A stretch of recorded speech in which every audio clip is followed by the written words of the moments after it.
So even in your mind, your thoughts, your emotions, your compulsions as to what you don't like, whom you love, whom you don't love, this is all by memory, isn't it?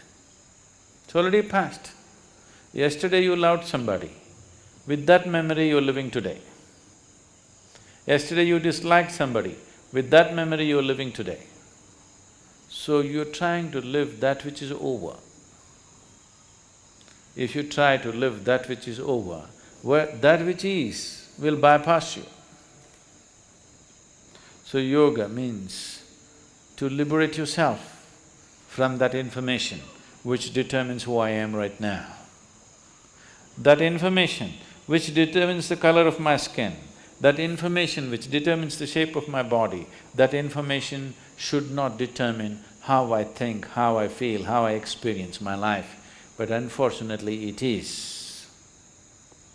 So if you become like this, that information does not determine how you are right now, then you are moving into yoga.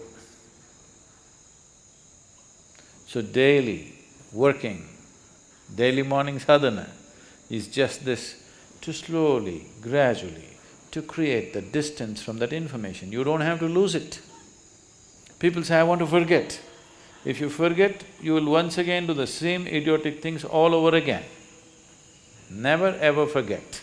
The more unpleasant your life has been, the more you should never forget.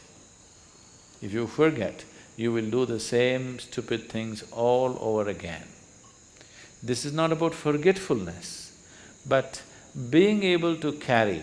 See, suppose today you have memory sticks. If it's all the time plugged in and all of it playing, you'll go crazy. You can carry it in your pocket, no problem. When you want, you stick it in your computer, otherwise you put it in your pocket, this is good. No problem. Memory is still there, but not compulsively working through you. When you want, consciously you can activate it, otherwise it lies there. So if this becomes like this, if you want, you can activate all of it, otherwise you can keep it aside. Then once that freedom comes, memory is not a problem. But right now memory is a problem because it's playing up all the time. Yesterday's love, yesterday's dislike, everything is determined who you are today. It will not allow you to experience what is today. It will not allow you any possibility of life, it will just keep on, you are like a broken record, just going on the same thing.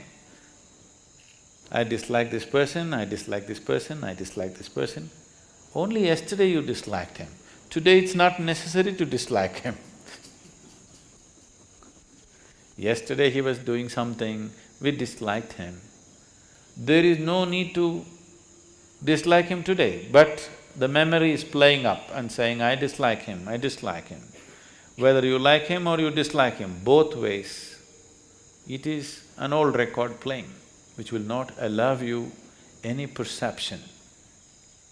Unless you begin to perceive life in larger and larger doses, there is really no experience of life, just mind playing over and over, same record. So yoga means breaking this cycle,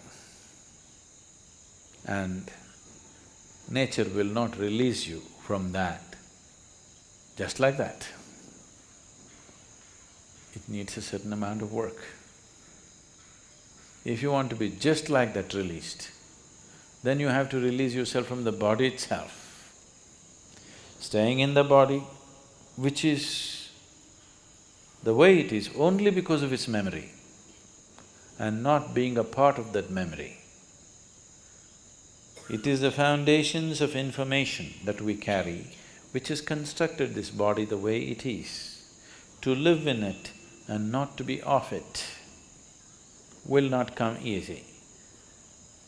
I'm not saying it's difficult, but it needs to be worked at. The sadhana is just about this. However simple the sadhana is, every day if it is worked at, slowly one can see a certain level of freedom happening within you step by step, maybe inch by inch. maybe micromillimeter by a micromillimeter, but nobody can say it is not releasing you. It will slowly release you. If you want to go rapidly, a lot more to do. You don't mind going slowly, something to do.